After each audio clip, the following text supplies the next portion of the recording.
Hey, good afternoon, guys. Jeff Hansen here, and we're excited because today I'm actually live. Just arranging some things in my schedule. It's been a while since I've been live. Um, I've been doing my show every night, but it's been pre-recorded videos, so this is kind of like different. And I'm gonna try to do. I usually put. I'm gonna tell you guys. I'm gonna be honest with you. I usually do. I usually put. I'm gonna put my glasses on because it's hard for me to see this. Wow. But anyway, um, I usually do a situation where, I'll pre-record a video and then I'll do it. And sometimes I repeat the video because, if it hasn't gotten as many views as I, think this video should have, then of course it's going to be pre-recorded and whatever. But anyway, this is alive.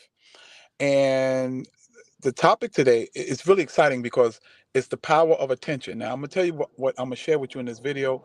Not going to keep you that long, but it's definitely a real powerful video if you apply and use what I share with you.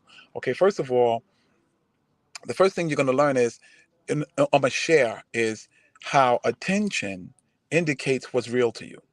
Like your world is all about 90, I would say 95 or more percent of your world and how you react and what your stimuli is based upon what you pay attention to. If you change your attention, the quickest way to change your world is change what you pay attention to. Okay, when you change, whether there's a saying that goes, where the focus goes, the energy flows. And what energy is that? It's your creative energy. The more you pay attention to something, trust me, the more real it is to you.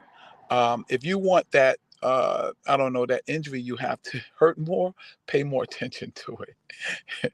Like, have you ever? I'll tell you something. I was playing football in the Marine Corps, and the I caught the ball, but the guy hit me on the hand where I caught the ball, and a little bone was sticking out. It wasn't sticking out of the skin, but it was sticking up. So I just pressed it back in and continued to play. Didn't pay attention to it. I knew it was a little bit discomfort, but boom, please. I caught two more touchdown passes and was doing my thing. And then I went to the hospital. And they said, "You broke your finger," had me on a cast all the way halfway up my arm. Now, if I paid attention to it, now I'm not saying don't pay attention to injuries. That's not what I'm saying. What I'm saying is I'm just showing you the power of your attention, the power of you focusing on whatever you focus on. The more you focus on it, the more real it is to you. Um, there's pain of situations. You know how people say, "What is it? Out of sight, out of mind." Well, if you're not paying attention to it, yes, it's out of your mind. And if it's out of your mind, I'm gonna tell you right now, it's not gonna have as deep an influence as it would if it was inside of, if you were focused on it. Okay, so one thing you want to know is the key to your reality is what you pay attention to. We can talk about all other kind of techniques and all of this stuff, but the fact is, if you don't control what you pay attention to, then you don't control your world. Your world is basically going to be controlled by your environment, the people around you, and everything else. This is why, I can't ride in certain cars with people because they play certain music that I don't want that in my brain pan. I don't want it dominating or trying to control my attention. This is why I'll put on headphones, or I'm looking somewhere else, or I'll just won't put myself in certain situations. You got to also know that your environment has a lot to do with what you pay attention to. People in the ghetto, what do they pay attention to? The crime, the drugs, and all that kind of craziness, the cursing and the swearing and all this kind of stuff. Now, you think if you go to an affluent uh, neighborhood, where there's houses and trees and all that kind of stuff, do you really think your attention is going to be on rap music, or your attention is going to be on ghetto things? Absolutely not. You go on Wall Street, you really think your attention is going to be on the Board of Education? No. Usually, if you're in the Wall Street area, It's going to be on the suits. It's going to be on money. It's going to be on things like that. At the stock market, stuff like that. So the power of your attention is one one aspect of the power of your attention is, like I said, it dominates your reality, and your reality is going to be what you pay attention to, what you focus on. Where the focus goes, the energy flows. Your creative energy, the chemicals in your body will actually change based upon what you pay attention to. This is why you have to be careful with what thoughts you think and what you allow to stay on your mind, because it'll put you in the mood. I want it. Yeah, it will. It'll put you in the mood, and now you're wondering why your your whole day seems shot. But is your day really shot, or is it just based upon what you're paying attention to? Think about that. Around my house, I have vision boards. People say, "Yo, man, you got those things all the way around my house," because I understand when my focus falls on that, it's taking up some of my attention, and that tells a whole lot. Hey, how you doing? I don't know exactly who you are. If you put your oh man, I don't know if I can do this. Let me see. Yeah. Hey, if you're there, you're gonna give a comment. Why don't you give a comment and I'll know who you are. Okay. But anyway, what you pay attention to is going to indicate what you're influenced by, what your mindset is. Is it positive? Is it negative? Is it a scarcity mindset, or is it a prosperity mindset? So I remember that there was a situation I had where, in my apartment right now, I was renting, and um, two of the girls are not paying rent. Now, if I sat in the house all day and paid attention to it, because I did in the beginning, I was like, yo, how can I get these girls out of here? Blah blah blah. Because they got tenant rights and all this nonsense, right? And as I did that, I noticed I didn't want to go to work. I didn't want to go out and build what I want to build, make my videos anymore. I didn't want to, I didn't want to do any of that. Why? Because my attention was on a negative situation. Now, I'm not saying don't pay attention. I'm not saying ignore it. But I'm saying that if you stay focused on it, it's going to indicate the energies that you have to do what you want to do. I wasn't even working out. I was letting that dominate my attention. So I said, hell no, I'm not doing this. So I changed my attention. The situation was still there. Still, it was still there. But I started focusing on what I had to do. What I had to do, where I had to go, what I want to accomplish. So I took control of my attention. And as I took control of my attention, I took control of the influences in my life, which controlled my hormonal balances, everything. I started wanting to work out again. I wanted to go jogging again. I wanted to do all these things again because I changed my attention. Where the attention goes, the energy flows. The energy for your life, the energy for your substance, the energy for your goal setting and going after the things you want. So that's what you want to do. So you want to know that that's two of the things that the power of your attention is. It creates your reality, and it also gives you energy to do whatever you have to do. It's like the focusing point. It focuses the energy that you have.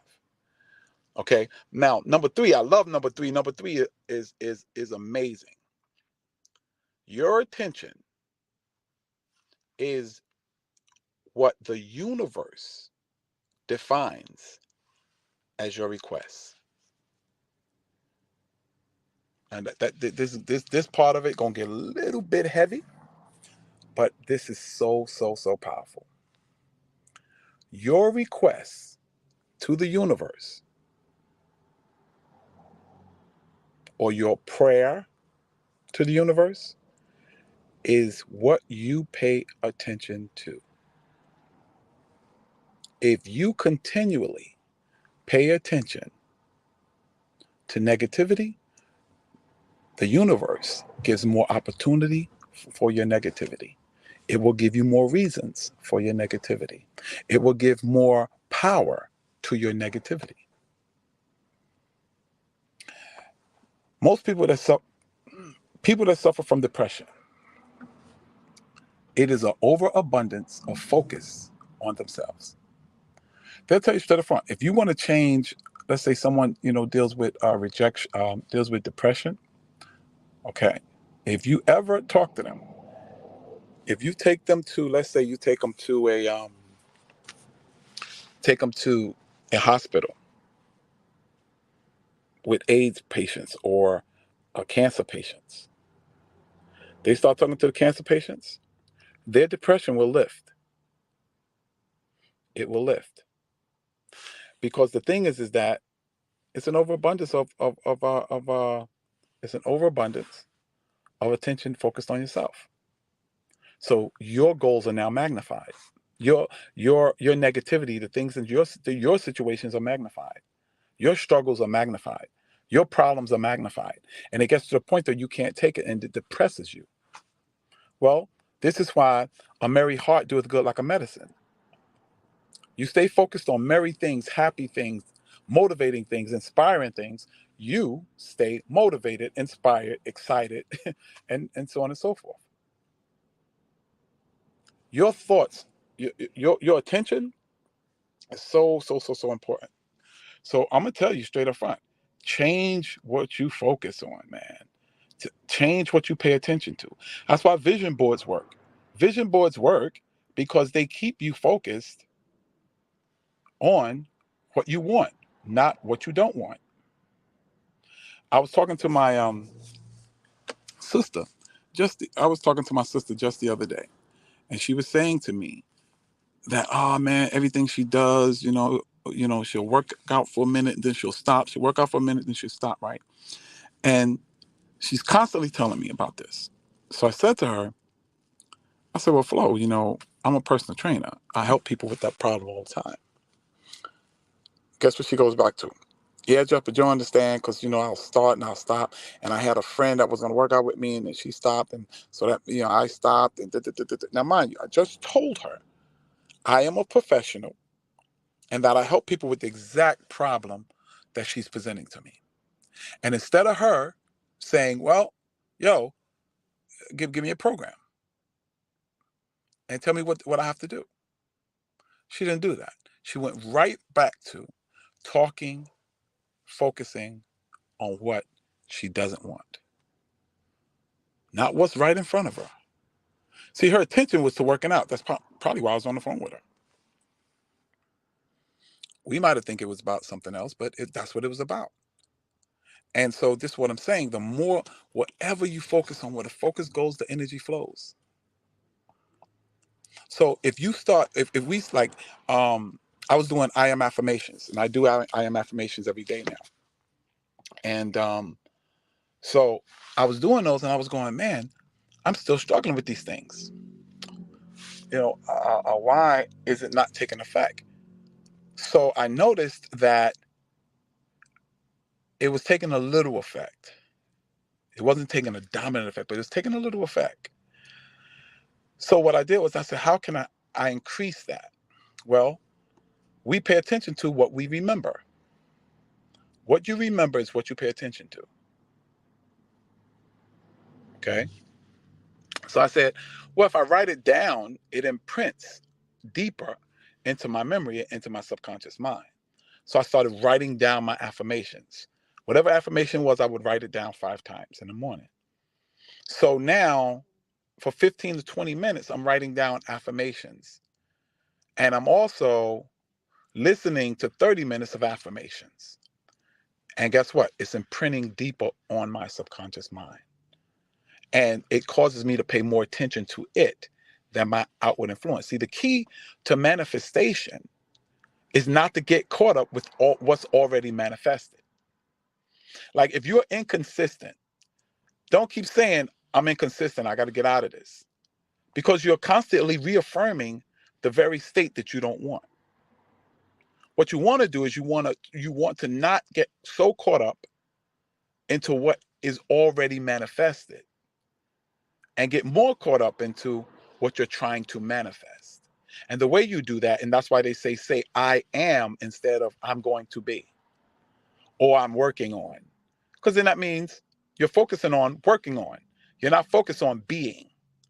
So if you want to be, you have to state it in the not the future tense, but in the past tense. Like you have to say, I am, like I'm already, not you have to state it in the I am sense.